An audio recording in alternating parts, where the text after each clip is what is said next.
안녕하십니까. 벌써 마지막 시간이 됐습니다.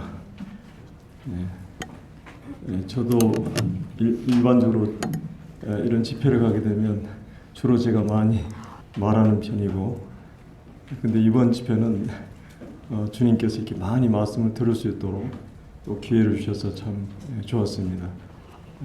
또 여러 형제들이 함께 이렇게 동역하고 이런 것이 참 좋았고, 또 이렇게 특별히 특성을 이렇게 많이 들어본 적 처음인 것 같습니다. 다들 이렇게 좀 성실하게 준비해 오셔가지고 이렇게 하는 것을 보면서 마치 이 교회가 어떤 축제 분위기 같은 그런 느낌이었습니다. 우리가 주님 안에서 한 가족으로서 이렇게. 근데 이제 왠지 저희는 이제 시골이고 또 도시가 작고 이제 마치 우리 한국처럼 그런 작은 나라고, 여기 일산은 막 미국처럼 큰 나라고, 그래서 인종의 종합 시장이라고 그러죠.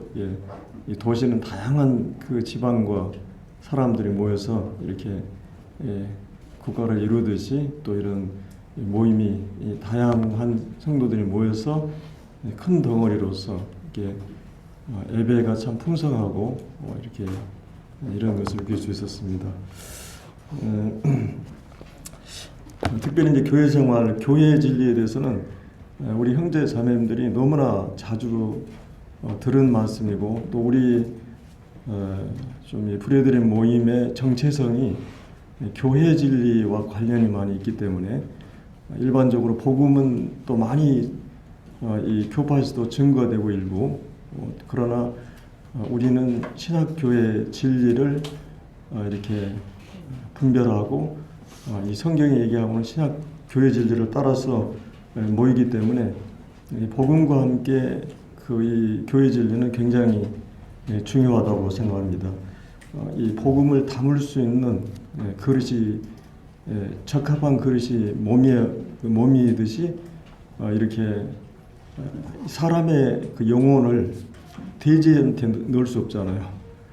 이 영혼을 담을 수 있는 가장 적합한 몸이 이 사람의 몸이기 때문에, 그래서 교회 진리는 복음을, 예수 그리스도를 담을 수 있는 가장 적합한 신학교의 진리들이 있기 때문에 우리가 이런 진리들을 잘 분별하고, 또 우리 여러 그리스도의 사랑하신 교회 원래 맥도날드님 책이라든지 또 우리 전도출판사에 참 교회와 관련된 책들이 참 많이 나와 있죠. 그래서 이런 것들을 우리가 자주 접하고 그 선진들이 말씀을 연구하면서 이제 분별해 놓은 책들을 참고하고, 또 저도 이런 자료를 보면서 또 특별히 이제 신약 성경 가운데 사도행전도 교회 신학교의 역사고, 또 대부분의 서신서들이 특별히 바울 서신에는 다른 어떤 사도보다도 교회 진리를 가장 하나님 계시를 많이 받아서 기록했기 때문에 그 여러 서신 가운데 가장 이 교회 진리를 잘 표현한 게 에베소서라고 봅니다. 그래서 이제 에베소서를 전체적으로 다 볼 수 있는 시간이 없기 때문에 제가 이제 세 가지 정도로 생각이 들었습니다. 한 가지는 교회의 가치나 존재 목적은 예배를 위해서 하나님께서 우리를 제사장으로 부르셨고, 예배하는 이 공동체, 이 교회가 이제 교회에 대해서, 그리고 또 세상을 향해서는 교회가 증인의 삶을, 교회의 가장 존재 목적이나 우리가 이 시대 또 이 지역에 하나님이 우리를 부르신 목적은 이 복음의 영광을 드러내기 위한 그런 목적이 하나 있고, 또 한 가지는 이제 이 교회 자체를 위해서 하나님은 이 교회를 어떤 가족으로 부르시고, 또 어떤 이 교회 자체 안에서 하나님이 부르신 그 성도들이 이 가족 안에서 이렇게 여러 가지 꼴을 먹으면서 교제 가운데 또 다양한 은사들을 통해서 성도들이 영적으로 성장하기 위한 목적으로, 성숙을 위한 목적으로 하나님 교회를 부르십니다. 그래서 이제 이런 큰 틀에서 하나님을 향해서 예배, 또 세상을 향해서는 증인의 삶, 또 교회 자체를 향해서는 이 교회가 영적으로 누구만이 아니라 공동체 전체가 그리스도의 장성한 분량이 충만한 데까지 성장하는 그런 목적이 있기 때문에 과연 우리 교회는 이런 부분에 있어서 이런 것들이 잘 이루어지고 있는가, 예배가 잘 이루어지고 있고 또 이 세상 안에서 계속해서 복음이 증거되고 증인의 삶을 살고 있고 또 자체적으로는 우리 성도들이 모두가 잘 움직이고 있고 이게 이제 배로 얘기하면은 여객선이 아니라 이렇게 이제 교파 같은 데는 그냥 몇 명 운면수하고 이렇게 야구를 하게 되면은 관객이 돼가지고 관중이 돼가지고 여객선은 이제 몇 명만 움직이고 다 손님이 되듯이 교회가 그렇게 움직이면 안 되죠. 군함처럼 모두가 함께 움직이고 모든 지체가 함께 움직일 수 있는 교회가 바로 이제 건강한 그런 교회입니다. 그래서 예배도 그렇고 봉사도 그렇고 은사활동도 하나님이 각자에게 주신 그런 것들이 잘 움직이는 교회. 우리 먼저 에베소서 1장을 보겠습니다. 에베소서 1장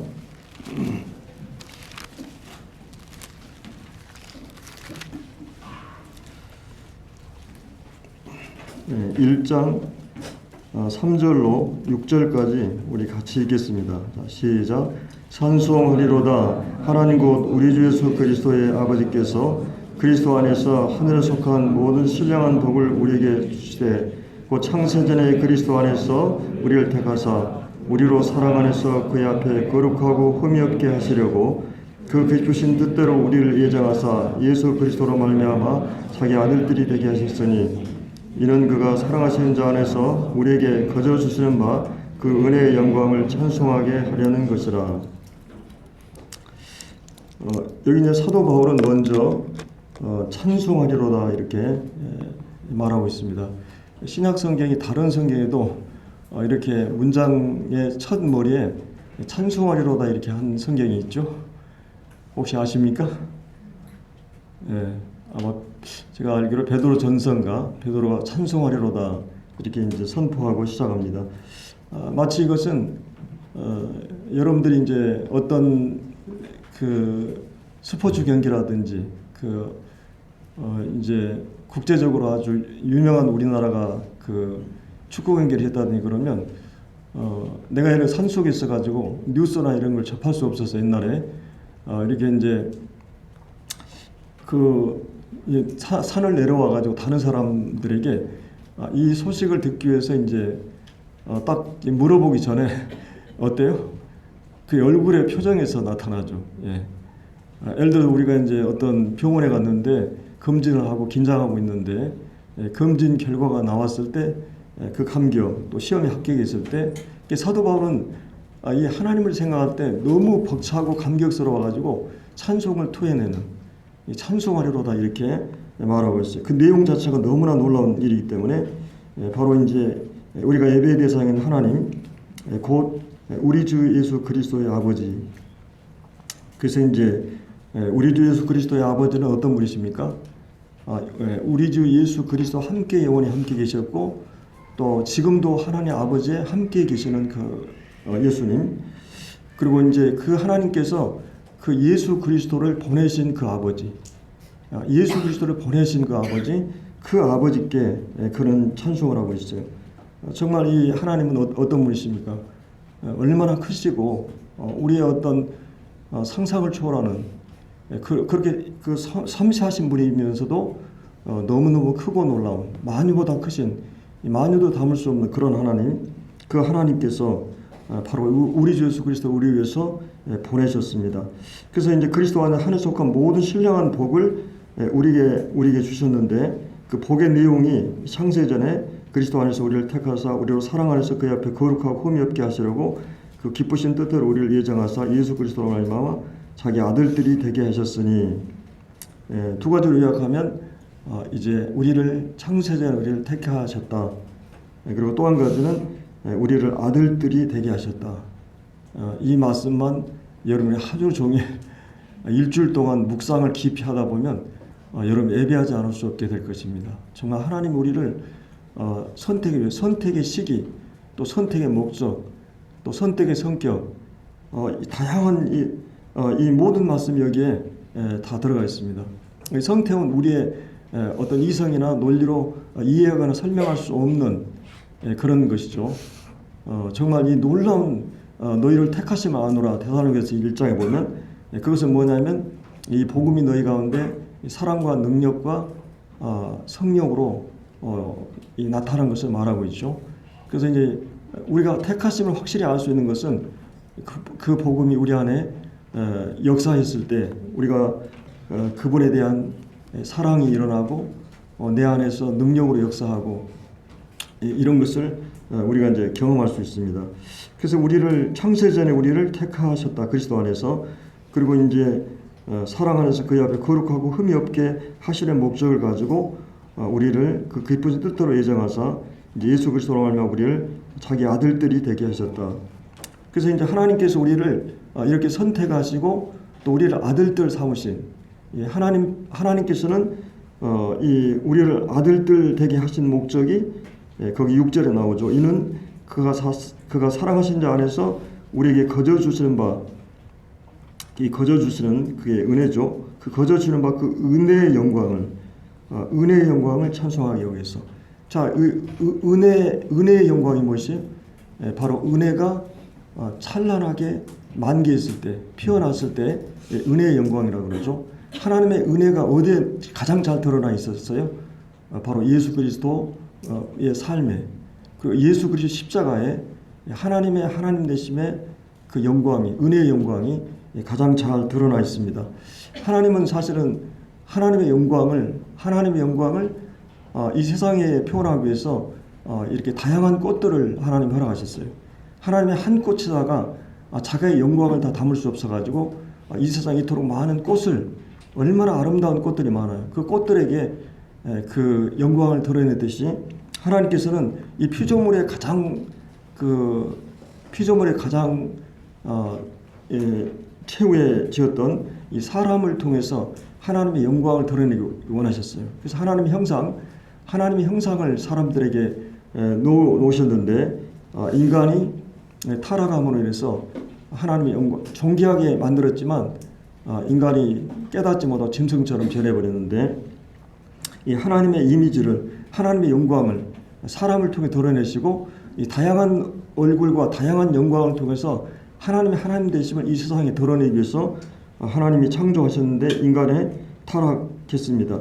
그래서 이제 하나님께서 구약의 역사에 보면 이스라엘 성막이라든지 성전이라든지 하나님의 영광이 거기에 임재하시고 하나님의 영광이 함께 하시는 걸 볼 수 있는데 사실은 예수님의 생애에 하나님의 영광이 잘 드러나 있죠. 그래서 사도 요한이 말씀이 육신이 되어 우리 가운데 거하심 우리가 그 영광을 보았다. 그래서 그 영광을 보았는데 독생자의 영광이요 은혜와 진리가 충만하다. 독생자의 영광은 하나님의 본질적인 영광이고 은혜와 진리가 충만하다. 이것은 하나님의 도덕적인 영광이, 하나님의 모든 영광이 예수님의 그 삶 속에 그분의 어떤 그 능력과 지혜와 그분의 어떤 사랑과 은혜와 하나님의 속성과 성품, 하나님의 하나님 되시의 모든 것들이 이렇게 잘 드러나 있었어요. 그래서 하나님의 영광이 이 포도주를 만들 때도 그분의 영광을 드러내셨다 이런 말을 하고 있어요. 하나님의 영광이 잘 드러난.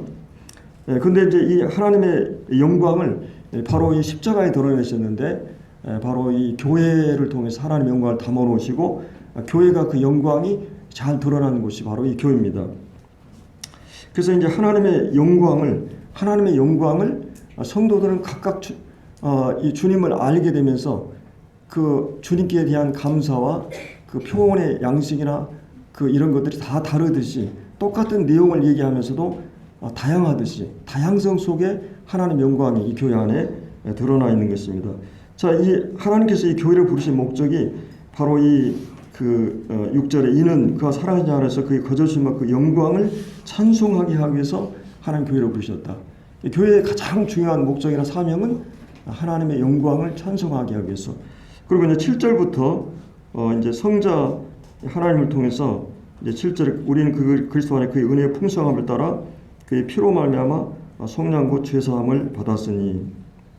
그래서 이제 구속의 그 의미, 이 속량 죄값을 그 지불하고 그리고 이제 이 죄 사함을 받았다. 그래서 이제 아들을 통해서 구체적으로 죄 사함을 받게 하고 또 8절에 그 모든 지혜와 총명을 우리에게 넘치게 하사 그 뜻의 비밀을 우리에게 알리시는 것이죠. 그 기탄을 따라 그의 그리스도 안에 때가 찬 경륜을 위하여서 예정한 것이니 하늘에 있는 것이 땅에 있는 것이 다 그리스도 안에서 통일되게 하려 하심이라. 모든 일이 그의 뜻을 결정도로 일하시는 이 계획을 따라 우리가 예정을 입어 그 안에서 기업이 되었으니 이는 우리가 그리스도 안에서 전부터 바라던 이제 이 12절이 다시 이제 이는 우리가 그리스도 안에서 전부터 바라던 그 영광의 찬송이 되게 하려 함이라. 이 영광이란 말은 하나님께서 하나님 자신의 영광을 사람들에게 드러낼 때 영광이 드러났다, 나타났다 이렇게 말하기도 하고, 우리가 예를 들어서 뭐 김연아가 뭐 이렇게 세계적인 피겨로 있어 여왕이 됐다 했을 때 사람들이 막 꽃을 던지면서 그에게 찬사와 영광을 돌릴 때, 그러니까 우리가 하나님께 예배를 드릴 때 하나님의 영광을 돌린다는 말을 하기도 하고, 또 하나님 자신의 그분의 영광을 사람들에게 다 드러내는 하나님 되심 자체를 이제 그런 의미가 있죠. 그런데 12절에 보면 바로 이 교회의 존재가, 교회 자체가 우리 개인의 인격이 이 존재 자체가 하나님의 영광을 드러내도록 그렇게 하나님이, 그래서 내가 성령 안에 충만해 있고 그리스도로 충만해 있으면, 말씀으로 충만해 있으면 내 삶이, 내 존재가 광고고 이 증인의 삶이 되는 것이, 이 증인을 목적으로 위해서 하나님 우리를 부르셨기 때문에 그 영광의 찬송이 되게 하기 위해서 교회를 부르셨다. 그러니 13절 14절에는 성령을 통해서 그 안에 너희 도 진리의 말씀 곧 너희 구원의 복음을 듣고 그 안에서 또한 믿어 약속의 성령을 신음하고 성령으로 인치심을 받았으니 이제 이는 우리의 기업의 보증이 돼서 그 얻으신 것을 속량하시고 그의 영광을 찬송하게 하기 위해서, 성령 하나님이 이제 우리가 복음의 진리를 받아들였을 때 즉각 내 안에 들어오시게 되고, 그분이 이제 내가 하나님의 자녀라는, 이 세상에 많은 그 자녀 중에 여러분이 운동회 할 때 이제 내 자식의 소리가 들리죠. 내 아이들의 소리가 들리고, 그런 것처럼 하나님께서도 내 자식이라는 사인을, 인을 뭘로 해놨어요? 바로 이 성령을 내주하게 하심으로 내가 하나님의 자녀라는 가장 확실한 보증, 이것은 성령을 내주게 하신. 그래서 그리스도의 영이 없으면 그리스도의 사람이 아니다 이렇게 말하고 있죠. 그래서 이제 성령이 내 안에 내주하게 됨으로써 그분이 내 안에서 나에게 확신을 주시고, 그리고 그분이 내 안에서 이 하나님 말씀을 깨닫게 하시고, 또 이 말씀을 통해서 우리 인도하시고 생각나게 하시고, 이렇게 이제 우리의 소원을 통해 행하시고, 이 성령이 우리 안에서 다양한 방식으로 이제 역사하기 시작합니다. 그래서 성령이 내주하는 사람이 그리스도의 사람이고, 또 성령이 인도하신 바들이 이 로마서 8장 14절에 보면 하나님의 아들들이다, 하나님의 자녀다. 그러니까 우리가 하나님 그리스도인이다, 하나님의 자녀라는 것은 성령이 내주한 사람이죠. 그래서 이제 기업의 보증이 되셨다. 이제 우리가 가야 될 영광의 천국에 대한 모든 기업의 보증을 우리가 이제 아파트를 사거나 뭐 전세하면 먼저 계약금, 중도금은 이렇게 하듯이 성령이 내가 내주한 것은 내가 갈 천국이 가장 확실하게 보증된 것을 말하고 있는 거죠. 그래서 이제 이런 그 우리의 기업이라고 말씀했는데, 거기 이제 아까 그 이제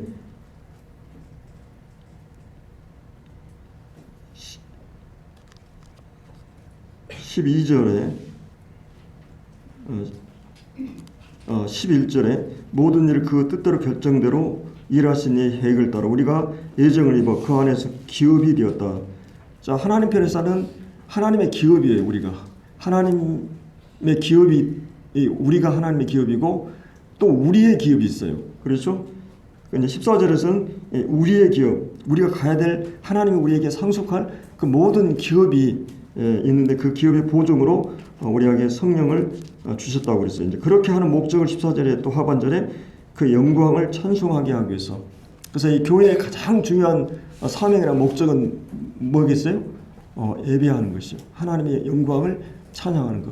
그래서 우리가 이제 이게 특별한 시간에 교회가 함께 모여서 예배드리는 것도 있고, 우리의 전 삶은 우리 자신을 하나님께 드리는 그 예배로서의 삶이, 무엇을 하든지 우리의 삶의 모든 동일한 목적이 이제 시간과 공간을 초월해서 월요일과 주일을 평일과 주일을 초월해서 교회당이라는 예배당과 다른 모든 그 가정과 사회와 모든 영역에서 내 중심이나 동기가 하나님 앞에서 바로 서 있으면 그것이 영적이고 하나님의 영광을 돌리는 기회가 되는 거죠.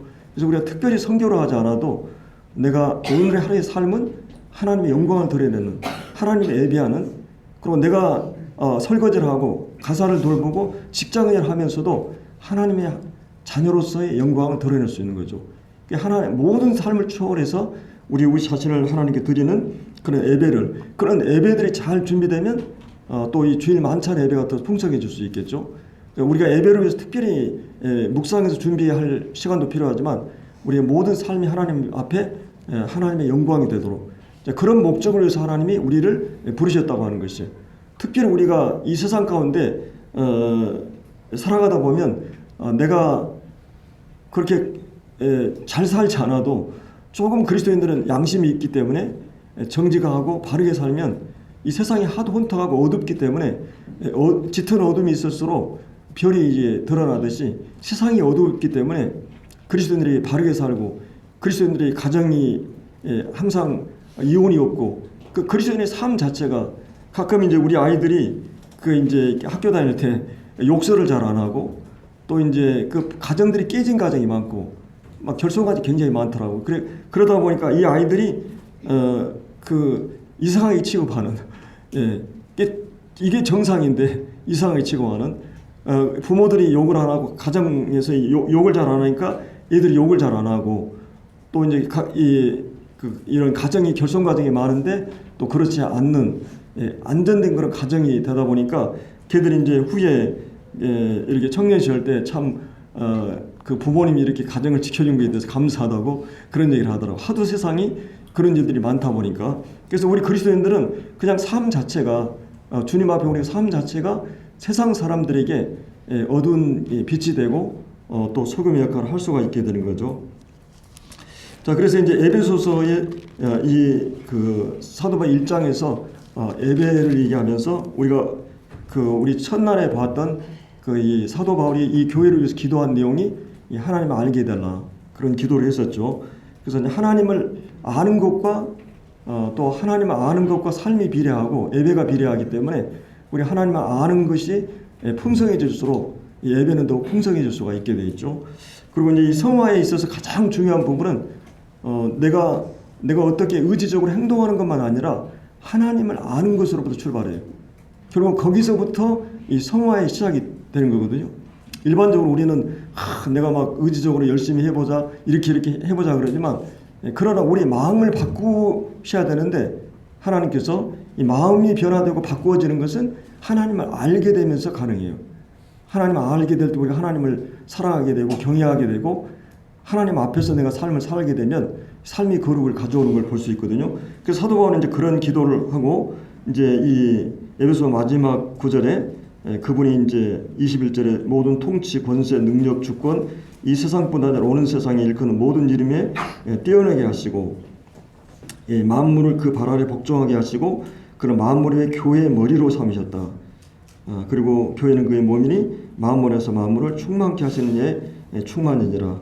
그래서 이제 항상 이 하늘의 수가 신령한 복에 대해서 얘기한 다음에 우리가 이런 어마어마한 하나님의 복을 받은 자들인데 이제 그 말미에서는 항상 교회 진리로 이렇게 마무리하고 있죠. 1장에 이 주님이 교회의 머리가 되시고 그분이 이제 그 머리가 되기 위해서는 그분이 구속을 완성하시고 부활하심으로써 거기에 21절에 나오는 그 통치권, 권세, 능력, 주권, 그러니까 이 세상, 이 땅의 세상뿐만 오는 세상에 일컫는 모든 이름에 뛰어나게 하시고 그래서 그분이 구속을 완성하심으로써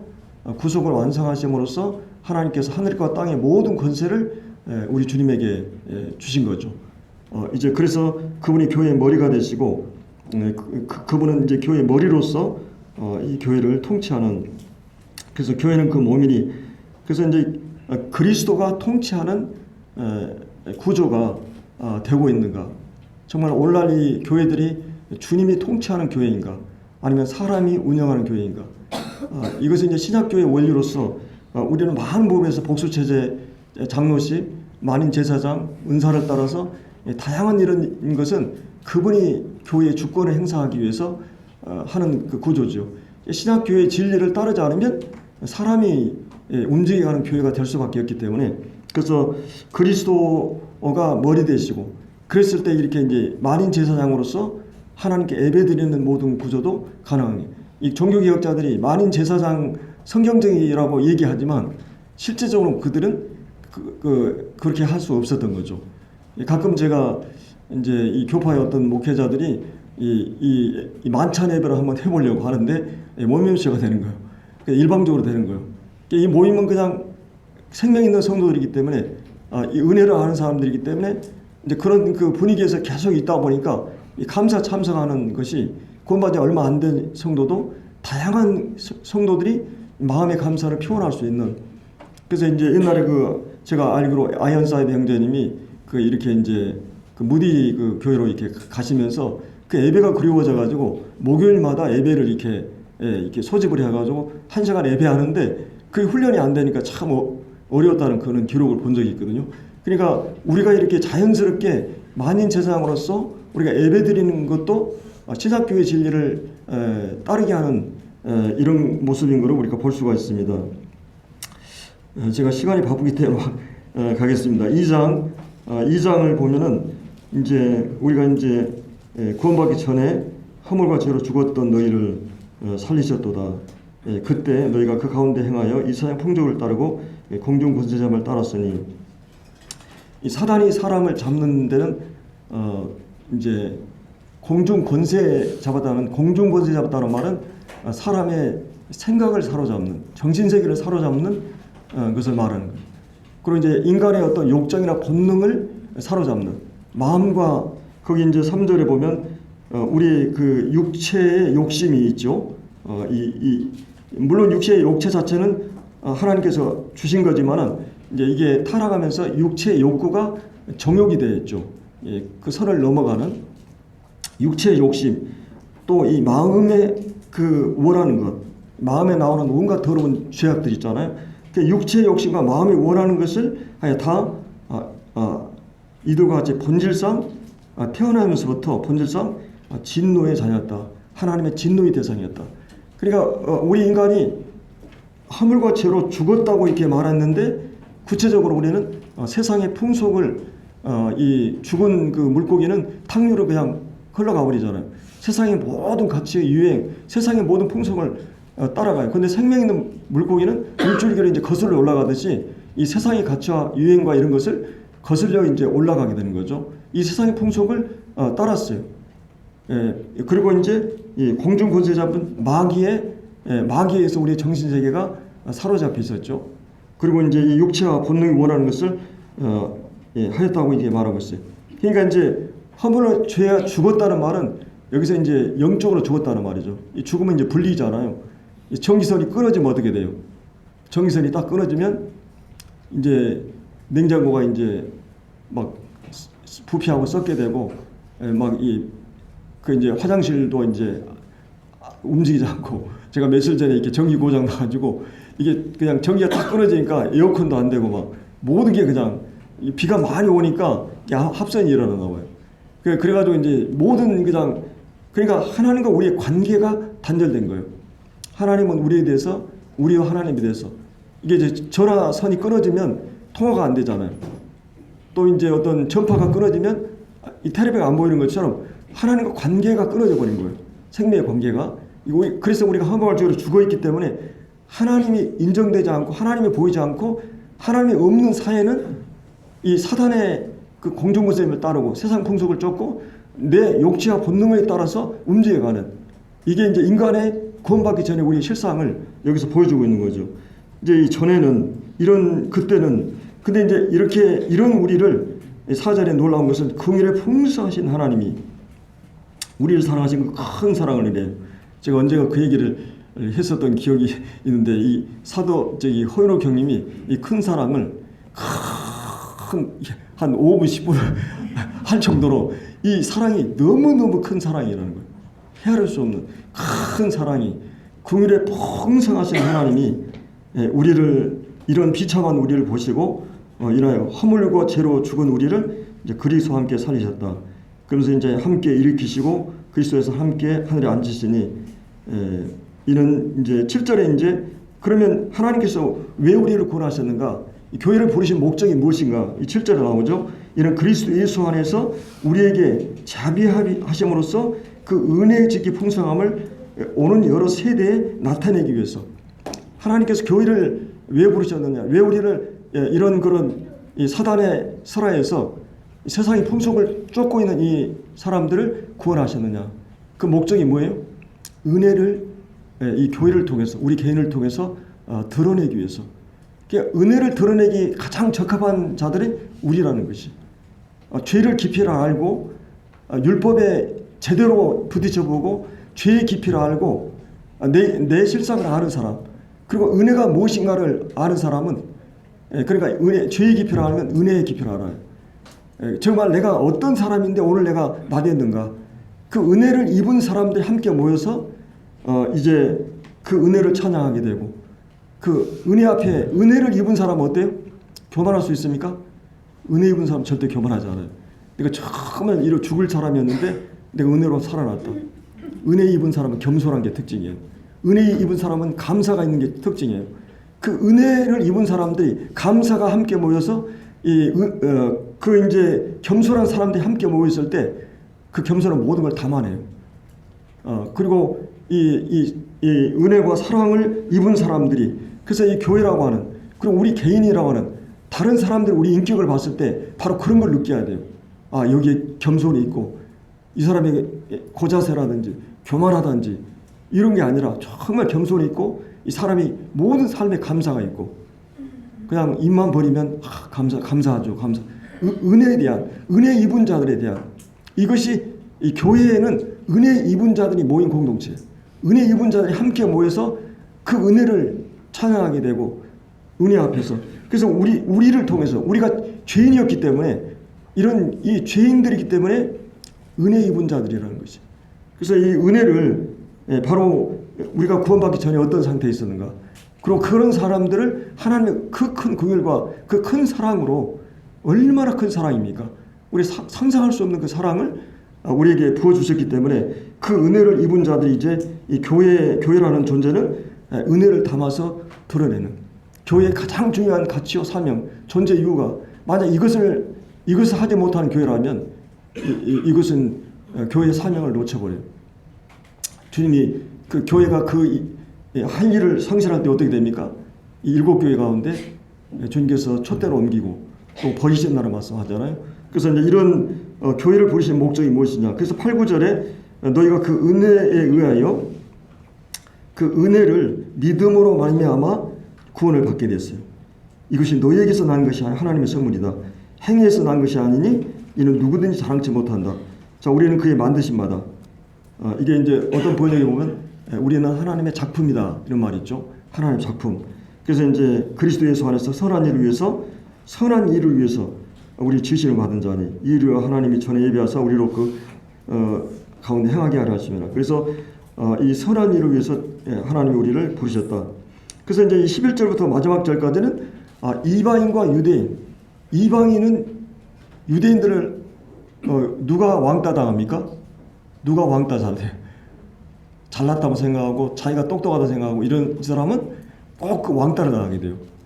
그런데 유대인들이 꼭 그러잖아요. 자기들 하나님 선민이고 이렇게 왜곡된 선민의식을 가지고 이방인들이 가장 싫어하는, 그래서 이 역사적으로 보면 얼마나 유대인들이 그 비참한 이 학살과 죽음을 당하게 됩니까?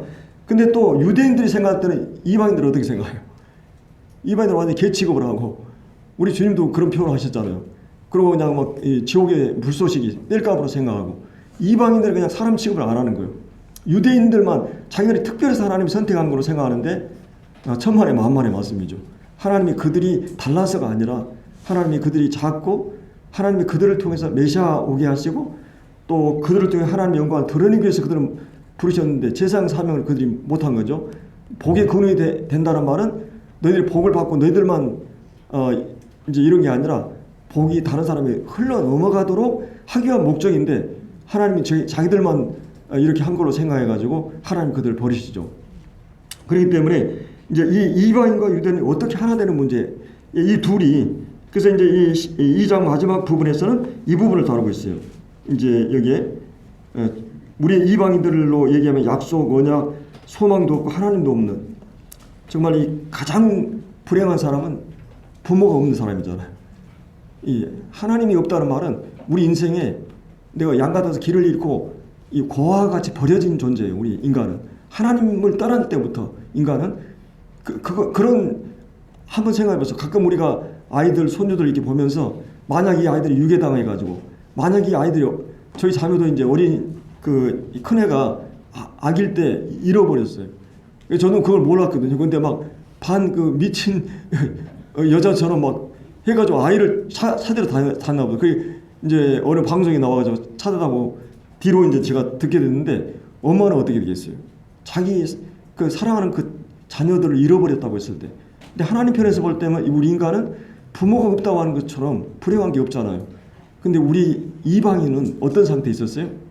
바로 이런 하나님도 없고 전혀 소망이 없는, 지옥은 어떤 곳이에요?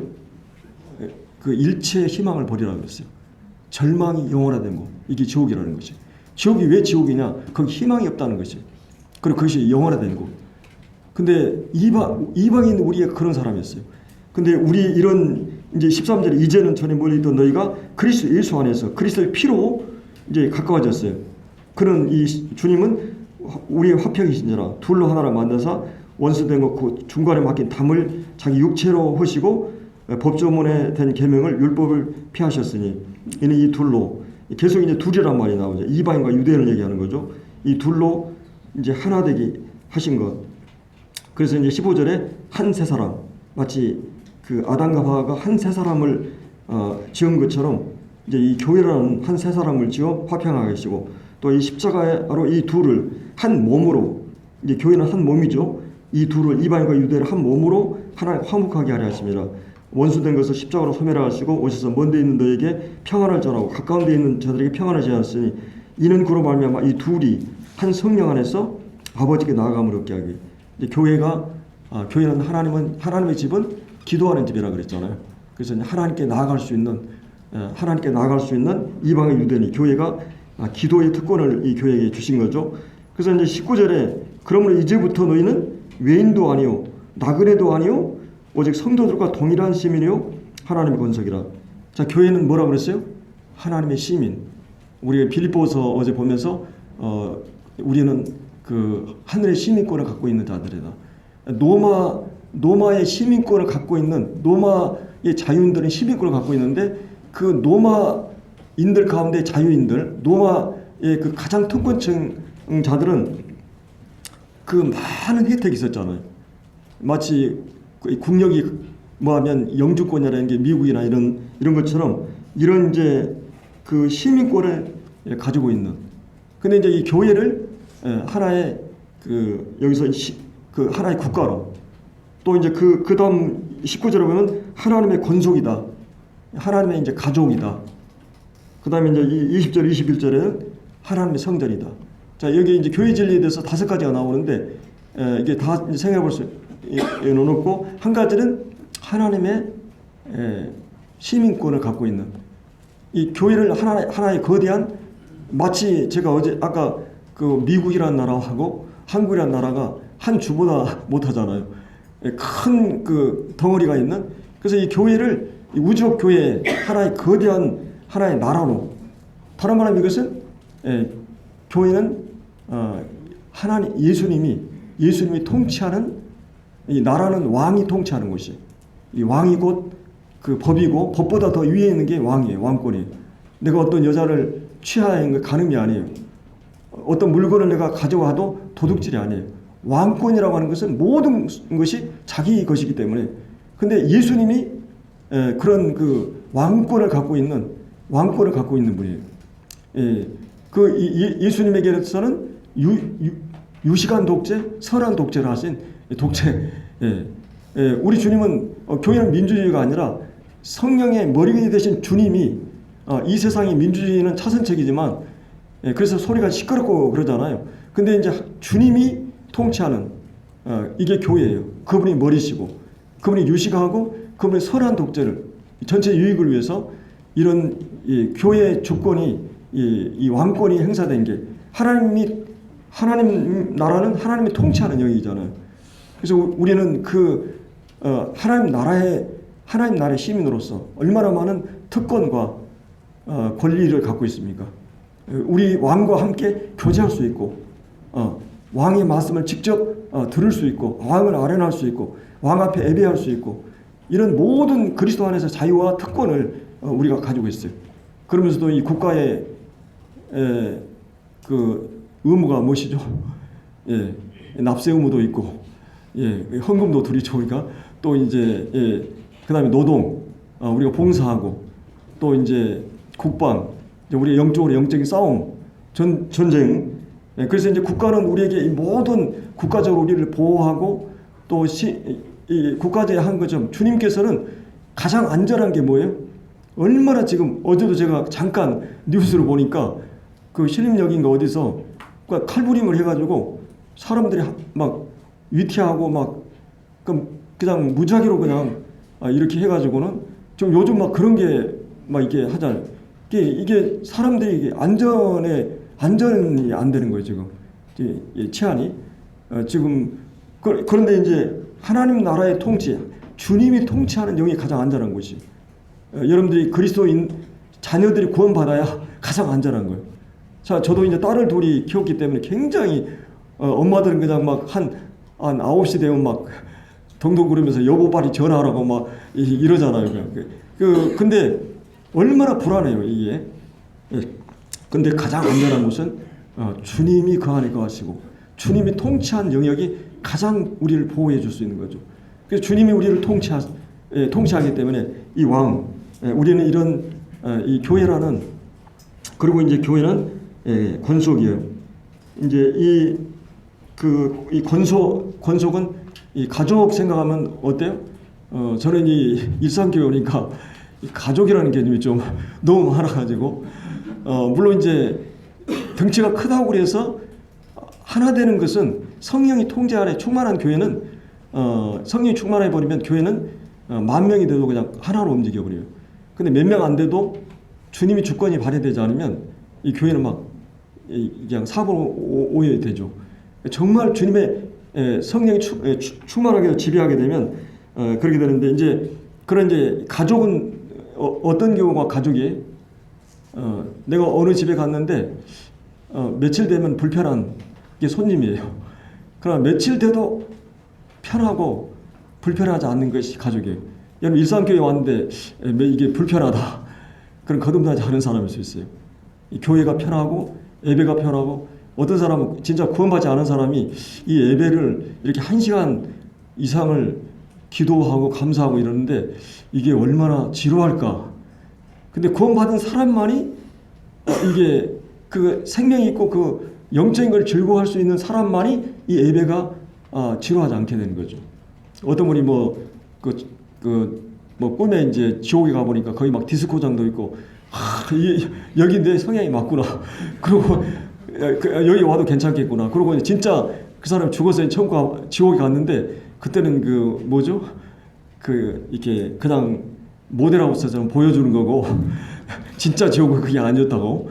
근데 천국에 가니까 다 예배하고 막 성도들이 모여서 맞선 교제하고 이러니까 여기는 자기하고 안 맞고 여기가 맞다고 생각했는데, 거기 천국은 구원받은 사람들은 예배가 좋고 성도 교제가 좋고 함께 모이는 게 좋고 막 유흥이나 세상이 즐기는 것보다 그리스도인들이 모이는 자체가 우리 즐겁잖아요. 이게 생명 있는 사람들이 특징이라고 하는 거죠. 그래서 우리는 한 가족이라는 거죠. 한 가족은 사랑이 흐르고 이게 부모는 절대적으로 사랑하고 그 사랑을 많이 받은 사람이 사랑스러워지잖아요. 이 막내들은 사랑을 듬뿍 받으니까 노염도 없고 이게 사랑스럽잖아. 이 아이들이 하나님의 사랑을 듬뿍 받고 늘 사랑에 충만한 사람은 정말 사랑스러워요. 그래서 이 교회가 사랑이 충만한 이 가족은 이제 사랑이 공기가 흘러야만이 이 더운 여름에 이제 시원한 곳으로 막 모여들잖아요. 추운 겨울에는 따뜻한 곳으로 모여들어요. 따뜻한 사랑이 있고 시원한 곳이 있는데 사람들이 모여요. 내가 주님으로 충만하고 이렇게 이런 가족, 이런 따뜻함이 있고 뭔가 이렇게 긴장이 있고 내가 갔는데 저 형제 저 자매가 어떠고 막 이렇게 되면 이 교회가 좀 어려워질 수 있어요. 물론 이제 우리가 사람이기 때문에 연약하고 다 이런 모습들이 있어요. 그러면서 우리가 항상 영적으로 한 형제 자매들은 내 형제가 잘 되면 얼마나 기뻐요. 내 형제가 안 됐다는 말은 너무나 안타깝고 그게 한 피고 한 영으로 구원받은. 그래서 우리가 그런 형제로 묶어진 가족이에요. 한 가족, 이게 사랑이 있는 공동체. 그리고 이제 한 성전, 이 거룩한 예배가 있고 거룩함이 있는 바로 이제 거룩한 제사장, 왕 같은 제사장으로 우리를 부르셨습니다. 제가 할 얘기는 많은데 벌써 시간이 이렇게 많이 지났네요. 이제 3장에 보면은 교회에는 은혜의 경륜이 나오죠. 이 비밀은 하나님의 비밀이 뭐예요?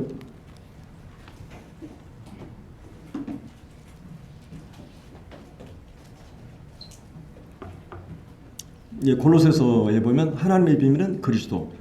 하나님 품속에 있는 독생하신 하나님이 나타나셨죠. 하나님의 비밀은 그리스도. 그러니까 그리스도의 비밀은 뭐예요? 눈치가 빠른 사람. 우리 주님 아담 안에 품어 있었던 그 갈비뼈로 취해가지고 하와를 만들었잖아요. 우리 주님 십자가의 고통을 통해서 무엇이 탄생했어요? 교회가 탄생한 거죠. 십자가의 해상 고통을 통해서. 그래서 그리스도의 비밀은 교회예요. 머리와 몸, 신랑과 신부, 이것은 하나입니다. 그래서 이 비밀 대신 이 하나님의 비밀이 그리스도에서 얘기하면서 여기 이제 4절에 보면 3절에 곧 계시로 내게 비밀을 알게 하신 것을 내가 먼저 간단히 기록한 1장 2장에서 기록했죠. 그것을 읽으면 1장 2장을 읽으면 내가 그리스도의 비밀을 깨달은 것을 너희가 알 수 있으리라. 이제 그의 거룩한 사도들과 선자들에게 성령으로 나타나신 것 같이 다른 세대, 구약 성경에서는 구약 세대는 사람 아들들에게 알리지 않았어요. 이 교회 진리에 대해서. 자, 이는 이방인들이 이 복음으로 말미암아 그리스도 예수 안에 함께 유대인들과 상속자가 되고 함께 지체가 되고 한 몸이 되고 함께 약속에 참여한 자가 된다. 이 교회의 비밀이 여기에 또 드러나고 있는 거죠. 이방인과 유대인이 함께 하나가 되어서. 그래서 이 복음을 위해서 하나님이 나를 일꾼으로 부르셨다. 그래서 모든 성도의 지극히 작은 자부터 작은 나에게 이 은혜를 주신 것은 측량할 수 없는 그리스도의 풍성을. 여러분 정말 영적으로 가난합니까? 풍성합니까? 왜 성도들이 이렇게 빈약합니까? 기도가 말씀이 왜 이렇게 가난하고 빈약해요? 왜 할 말이 이렇게 없어요? 우리가 알고 있는 그 예수 그리스도는 그렇게 그런 분입니까? 얼마나 부유하시고 얼마나 풍성하시고 우리가 부서지고 그분 안에 이 성령의 계시들을 알게 될 때 측량할 수 없는 그리스도의 풍성을 이 예수 그리스도가 어떤 분인 것을 사복음서를 보세요. 그분이 각각 다른 시각으로 그분이 어떤 분인가 드러내고 보험성하다. 이 예수 그리스도의 안에 그분의 풍성함을 이방인들에게 전하기 위해서. 그리고 9절은 영혼부터 마음을 창조하신 하나님 속에 감추었던 비밀. 이게 이제 교회 진리죠. 비밀의 경륜을 드러내기 위해서. 아까 그것은 복음은 선포하기 위한 거지만 교회의 비밀은 이 드러내기 하기 위해서. 그래서 이는 이제 이 교회로 말미암아 하늘에 있는 통치자과 권세들, 이 천사들입니다. 일반적으로 그 맥도날드 행자나 이런 분들이 이 천사들로 보거든요. 하나님의 각종 지혜를, 각종 다이아몬드를 쓸 때 쓰는 말이 각종 이 다양한 하나님의 지혜를 천사들에게 알게 하기 위해서. 천사들이 교회가 메시지를 전할 때 지금 듣고 있어요. 천사들이 보고 있기 때문에 여러 이유가 있지만 자매들이 커버링을 하는 것이. 이 천사들이 권세 아래에 있는 표를 이 천사들이 보고 있기 때문에. 그렇기 때문에 이 우리 주님의 보좌에 있을 때도 천사들이 자기를 가려워요. 그 영광 앞에, 그 권위 앞에. 근데 이제 이 교회로 말미암아 그리고 이 교회를 통해서 이 천사들도 살펴보기 원한다 그랬어요. 그래서 이 교회를 통해서 이 교회의 모든 경륜과 비밀들을 이 천사들이 교육하는.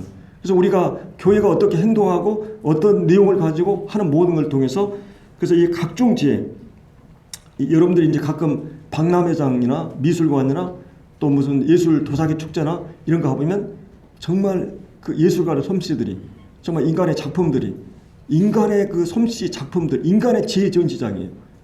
근데 교회는 어떤 곳이냐? 하나님의 각종 지혜가 전시된 곳이. 하나님 예수 그리스도 안에.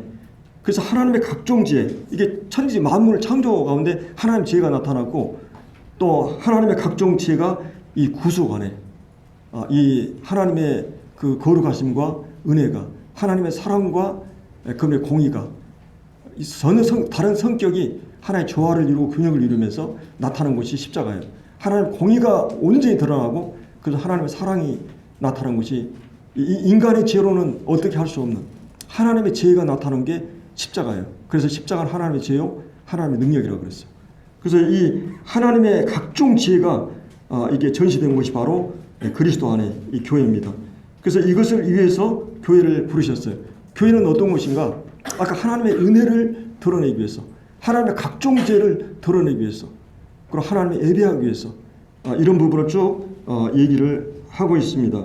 그리고 제가 이제 처음에 이제 기도에 대한 얘기할 때 그 18절에 나왔던 그 이제 능히 모든 성도 함께 지식에 넘친 그리스도의 사랑을 알아, 그 그리스도의 사랑을 알고 그 너비와 길이와 높이와 깊이가 어떠함을 깨달아 하나님 모든 것으로 충만한 것으로 이게 충만하게 하기를 원하노라. 그래서 우리가 이 교회 교제를 통해서 또 우리 주님을 깊이 알아가면 알아갈수록 하나님의 사랑의 어떠함을 알게 되고 충만하게 되는 걸 볼 수 있습니다. 예, 그래서 이제 4장 1절부터 사실은 제가 16절까지를 사실은 본문으로 해서 교제할 내용인데 지금 시간이 5분밖에 안 남았어요. 그래서 이것은 제가 5분만 양해해서 10분 안에 하여튼 끝내도록 최선을 다해 보겠습니다. 자, 그러므로 이제 이 그러므로 한 접속사는 1장부터 3장까지는 교리적이고 서술문입니다. 설명하는 식의 이제 교리죠. 그리고 이제 4장부터 6장까지는 거의 이제 권유형 명령문이에요. 이렇게 이제 이렇게 하라 저렇게 하라, 이제 이런 교리와 실천, 이 두 가지 연결하는 접속사가 그러므로. 그래서 이제 이 양 날개와 양 수레바퀴, 양 기둥과 같이 동전의 앞뒤와 같이 이것은 그 어떤 한 가지만, 예를 들어서 1장부터 3장까지 교리만 강조하고 우리 실천은 필요 없다, 완전성화주의가 되는 거예요. 그 다음에 교리를 무시하고 행동만 강조하고 율법주의가 되는 거예요.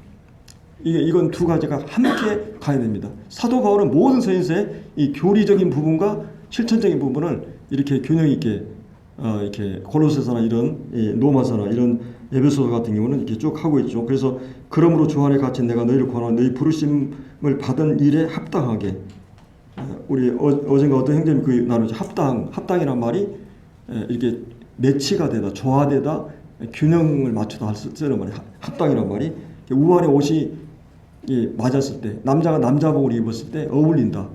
이게 어울리지 않는 것은 그러니까 교리와 실천이, 교리만 있고 실천이 없고, 실천만 있고 교리가 없고, 교리와 실천이 균형을 이루고 매치가 되는, 조화를 이루는, 어울리는. 그래서 이 합당하게 행하여, 그래서 실제적 행동을 말하고 있어요. 그래서 처음에 나오는 게 이제 3절에 나오는 평안의 매는 주로 성령이 하나 되게 하신 것을 힘써 지키라. 그 성령이 하나 되게 하신 것을, 이게 1장부터 3장까지 나와요. 특별히 이제 2장이 집중적으로 얘기했죠. 하나님과 우리가 연합되고 허물과 죄로 죽었던 너희를 그리스도 예수 우리를 함께 살리셔가지고 하나님과 우리가 수직적으로 하나 되고 이방인과 유대인이 수평적으로 모든 그리스도 안의 성도들이 하나된 교리를 2장에서 집중적으로 얘기했어요. 하나됨의 진리를. 그래서 이제 성령이 무엇으로 하나 되게 하셨어요? 평안에 매는 줄. 평화를 가져오는 줄이 뭐예요? 이 복음이죠. 이 복음만이 평화를 가져와요. 이 예수 그리스도의 피와 복음을 통해서 우리를 하나로 묶었어요. 성령이 복음을 깨닫게 하고 믿게 하면 하나님과 우리가 하나 되고 성도는 한 가족이 되어버려요. 구원 받자마자 우리가 한 몸의 지체가 되는 거예요. 그래서 이제 하나 되게 하신 것을 뭐라고 그랬어요? 이미 하나 되게 하신 것을 한 가족이 됐다, 한 부부가 됐다. 이게 법적으로나 영적으로 하나 되었어요. 근데 실제 부부들이 살아보면 경험적으로 어때요? 하나 되게인 게 아니라 서로 싸우고 등 돌리고 막 이러잖아요. 경험적으로 하나 되도록 힘쓰라는 거예요. 실제가 하나인데, 그러니까 내가 남자니까 남자답게 행하라는 거예요. 여잔데 막 어거지로 이런 게 아니라 이미 교리적으로 우리가 하나니까 하나 되기를 힘써라. 이 얘기를 하죠. 이 교회에 있어서 하나됨이 얼마나 중요한지 모르는 거예요. 이 사도 바울은 그 일성으로 제일 처음 얘기하는 게 뭐예요? 성령이 하나됨 힘써 지켜라. 교회 존재에 가장 중요한 거는 이 하나됨, 서로 사랑하는 것. 이것이 없이는 우리가 세상 가운데 교회 존재의 목적을 잃어버리는 거예요. 그리고 우리가 다른 어떤 것보다도 이 하나됨이 이루어질 때 세상이 너희가 내 제자인 줄 안다고 그랬어요. 예. 스카프 쓰고 만찬내고 이런 것이 아니라 이런 것보다도 세상은 우리를 어떻게 알아볼 수 있는가? 저 사람들이 사랑 안에서 하나 되어 있는 것. 그렇기 때문에 교회에 있어서 가장 중요한 것은 이 하나됨의 원리. 예. 그래서 이제 이 4절부터 6절까지는 이 하나라는 7대 7번의 이 교리로 다시 들어갑니다. 그래서 사도 바울은 명령을 하다가 다시 교리를 삽입하는 것은 항상 교리의 진리에 근거해서만이 우리가 어떤 실천을 할 수 있기 때문에. 예, 그러면서 이제 몸이 하나다, 성령 한 분, 부르심의 한 소망, 아니 주도 한 분, 믿음도 한 분, 예, 세례도 하나, 하나님도 한 분, 일곱 이게 몸, 성령, 성자. 이제 1장에서는 논리적인 순서로 왔는데 이제는 경험적인 이 땅에서 하늘로 올라가 하나님으로 한 분이시다. 그러면서 7절에 각 사람이 갑자기 이제 그냥 하나됨을 깨는 것 같은 각 사람 개인 프로에 나가는 건데 그래서 선물을 분량대로 주셨다. 그러니까 이제 우리가 하나됨은 일률적인, 획일적인, 기계적인 그 유니폼 교복처럼 뭐 군복처럼 그냥 획일적인 걸 하나됨이 아니라 유니티, 다양성 속에서 하나됨을 얘기해요. 하나됨을 얘기해요. 그래서 이제 여기서는 얼굴이 다 다르고 또 개성이 다르고 은사가 다르고 다양한데 그러면서 하나를 이루어가는. 그래서 이제 그 은혜를 주셨다, 이제 은사를 주셨다는 말이죠. 그 은사를 주신 분이 누구냐? 8절에 그가 위로 올라가실 때 사로잡힌 자를 사로잡으시고 사람이 선물을 주셨다. 그 구약에 이제 다윗 왕이 전쟁을 하고 나서 개선할 때 적군의 그 장수들이나 왕들을 다 썩어내 묶어가지고 수레에 끌고 오면서 전쟁 노획물을 가져오면서 그 개선할 때 백성들이 그것을 선물로 나눠줬어요. 그거를 생각하면서 예수님께서 구속을 완성하시고 우리에게 이제 구원을 주실 뿐만 아니라 구원받은 성도들이 다 은사를 선물로 영적 재능을 주시는 것입니다. 그래서 이제 9절에 올라가셨다 하셨은즉 예수님이 땅 아래 내려오셨던 것이 아니면 무엇이냐? 내리셨던 그가 모든 하늘 위에 오르신 자니 이는 만물을 교회를 통해서 만물을 충만케 하기 위해서. 자, 그가 어떤 사람은 사도로, 어떤 선지자로, 이게 이제 임시적인 그런 신약성이 완성할 때까지 사도, 선지자 은사가 주어지고 이제 사라지죠. 그리고 이제 이 교회의 가장 중요한 은사는 공적인 복음자라는 은사, 또 이제 목사는 원래 이게 요한복음 10장의 목자로 원어에 나오는 같은 단어죠. 목자와 그다음에 이 교사. 그래서 이 교회 안에는 장로들은 다스리는 장로, 그다음에 돌아보는 이렇게 목회하는 장로, 가르치는 장로. 장로도 같은 장로지만 우리는 이제 꼭 장로면 말씀을 전한다고 생각하는데 평생 말씀을 전하지 않는 분도 있어요. 이 서구 같은 데는 이게 은사적으로 내가 다른 은사를 가지고 장로 일을 할 수 있는 거죠. 성도를 섬기고 돌아보는 일. 그래서 이런 이제 공적인 이 은사들을 얘기하고 이 은사를 주신 목적은 성도를 온전하게 성숙하게 해서 말씀을 통해서 성숙하게 이 말씀을 통해서 봉사의 동기부여를 받고 그래서 이제 그리스도의 몸이 세워지고 우리가 다 하나님의 아들을 믿는 것을 단번에 주신 믿음에도 우리가 처음 구원받아서 믿는 것을 하나 되는 것, 아는 일에는 이제 경험적으로 주님을 아는 일에 하나가 되어 온전한 사람을 이루어 그리스도의 장성한 분량을 충만한 데까지 이르니. 그래서 이제 여기 우리가 영적으로 성장에 대한 14절에 왜 우리가 성장해야 되냐면 우리가 어린아이가 되지 않기 위해서. 어린아이는 쉽게 사기꾼이나 또 유괴범에 이제 이게 흔들리고 그냥 속고 이제 이러잖아요. 너무 충동적이고 감정적이고 쉽게 돌발적이고. 근데 이제 이런 어린아이가 되지 않기 위해서 이 속임수나 간사한 유혹에 빠져 온갖 교훈에 풍조에 이단에 밀려 요동치 않게 하기 위해서. 그래서 이제 교회는 영적인 그런 은사들을 통해서 말씀의 사역을 통해서 이 공적인 사역을 통해서 계속해서 말씀이 주어져야 됩니다. 물론 이제 우리가 주님이 각자에게 주신 큐티 시간이나 깨닫게 하신 말씀, 또 주님이 누구에게나 말씀을 주시는데 이제 가르치는 또 은사들이 있어요. 그런데 그런 그 큐티 은사 이런 것들은 누구나 형제들 다 참여할 수 있죠.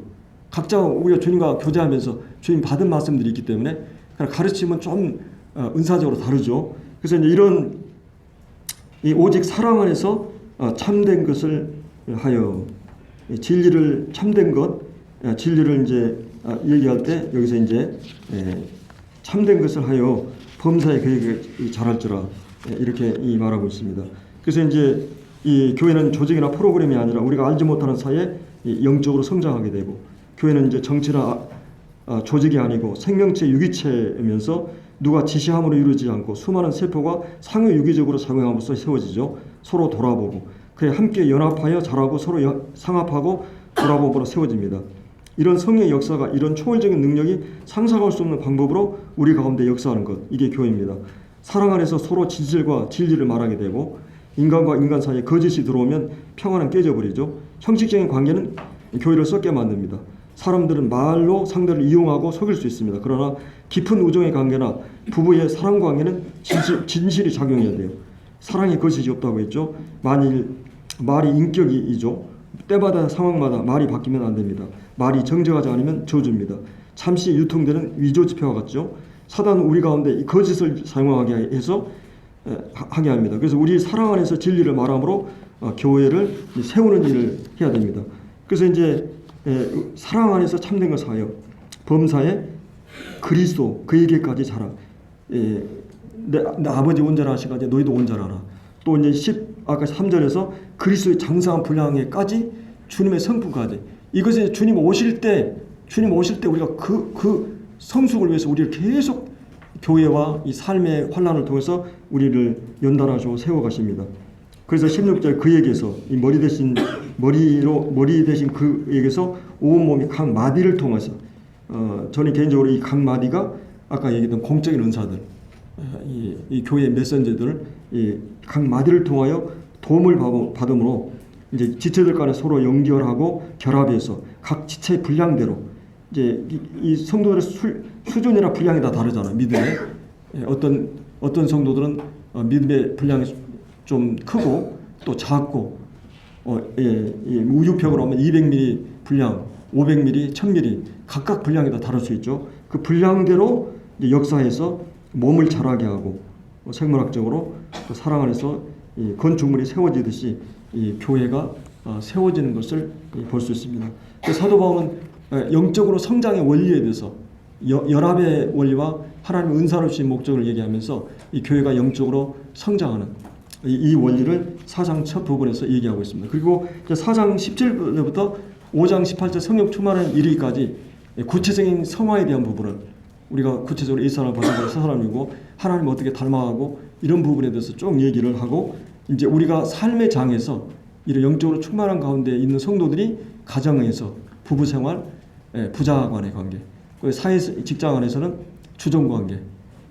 그래서 이제 마지막으로는 우리가 이 모든 성령 충만하면서 항상 경계해야 될 것은 사단이 노리고 있어요. 정말로 마지막 얘기한 거는 마귀의 괴계를 조심해라. 이 가정이 그렇게 화목하다 갑자기 깨지고 이런 게 뭐냐? 사단이 성령 충만을 깨고 부부간의 관계를 어렵게 하는 거죠. 작은 한 마리 말씨가 성도들의 한마디 말이 내 마음에 비수같이 꽂아가지고 그것이 시험에 들고 어려움이 되거든요.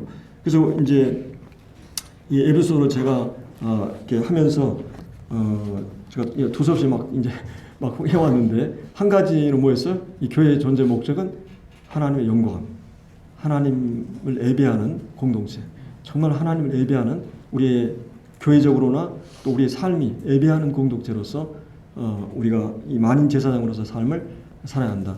그리고 또 한 가지는 교회는 하나님의 그 은혜를 우리가 받은 이 은혜를 주님 믿지 않은 세상에 증거하는 각종 하나님의 지혜를 이 복음을 풍성한 그리스도의 풍성을 이 세상에 증거하고 하나님 충만을 증거하는 사역을 위해서 하나님이 이 교회를 부르셨다.